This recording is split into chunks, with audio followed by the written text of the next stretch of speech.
The following program is exclusively produced by Big Head Amusements for KQEK Digital. I'm really impressed with the amount of orchestrating that you've done over the years. And was it something that you always wanted to get into primarily as an orchestrator, or was film composing something that you were ultimately go towards? No, orchestrating for me was just a way to work on projects at a high level and get to learn just the professional way of doing things in Hollywood. And otherwise, no, I came to Hollywood to be a composer, just like all the other composers. But orchestrating has given me an opportunity to work at the highest level, and I cherish that. I'm amazed at the array of various different genres that you've tackled, as well as the different composers that you've worked with, and it spans comedies, sci-fis, horror films as well. And I guess that must have proved to be a really great training for you. Oh, it was really amazing. I would say my heart has always been in fantasy films, genre films. I mean, sci-fi, fantasy. These were my top genres as far as growing up watching films. I mean, I can tell you my favorite film of all time is Brazil by Terry Gilliam, and movies like Wings of Desire by Wim Wenders. So these are the kind of films I grew up and I really loved. Otherwise, I think it's important for any composer, any professional to be very well versed. So I'm grateful for having worked on anything from action to comedy. But I should say, I mean, I really enjoy action and fantasy. I think my heart is mostly gravitating towards bigger, epic fantasy, sci-fi narratives, kind of big stuff. With all the competition that's in Hollywood, did you find that when you first arrived it was very difficult to actually break into the system, or did you find that your skill set was already significantly developed that it was very easy to transition into a job? Well, it was exceptionally difficult. I think it's really difficult for most people, and there is no skill set that helps. Basically, everybody has to forge their own path and build their own skills based on where their heart is. I mean, I really was first into television films. My first jobs were in helping Patrick Williams with the orchestrations of his television films, and that was like back 13 years ago.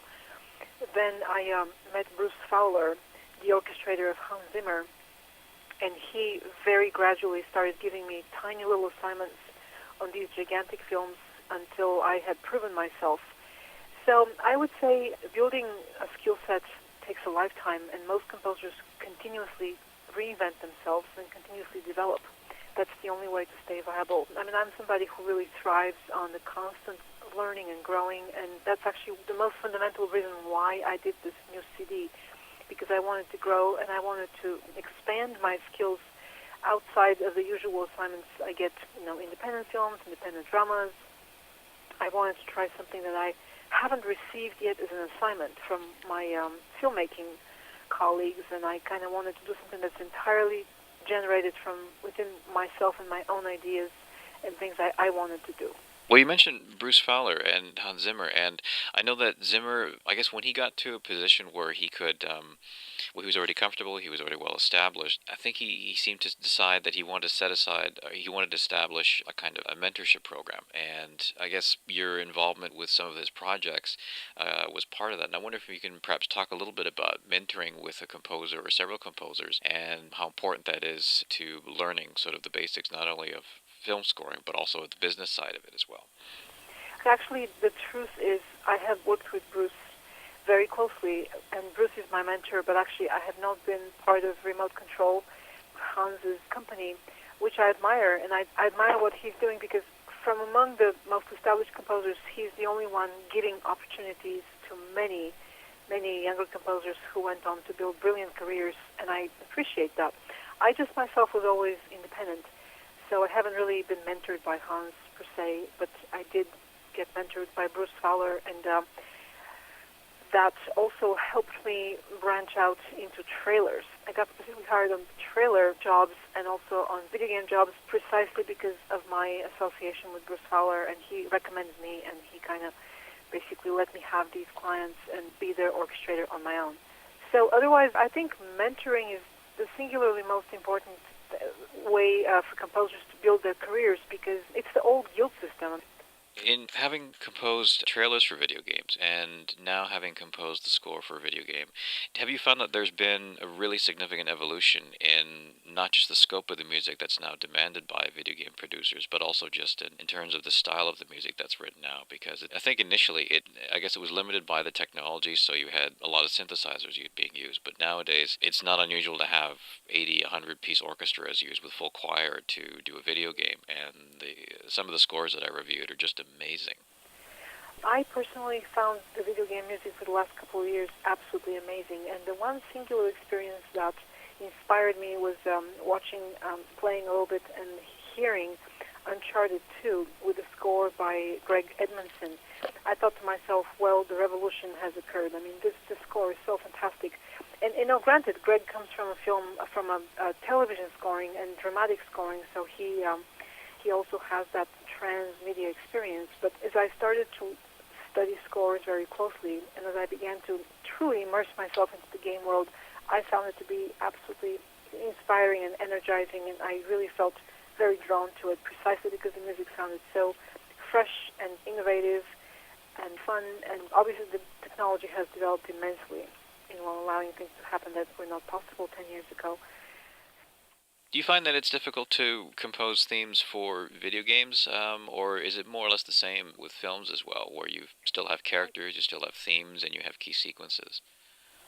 I think composing thematic material is very difficult because you really have to sit down and let it ferment, let it sort of form. And I mean, I have observed Steve Jablonski, who is my role model in composing, and he whittles down his themes, and he keeps working on them to a point where they become genius, just brilliant. But that's not something that you kind of spew out right off the bat and let it basically have to really finesse it.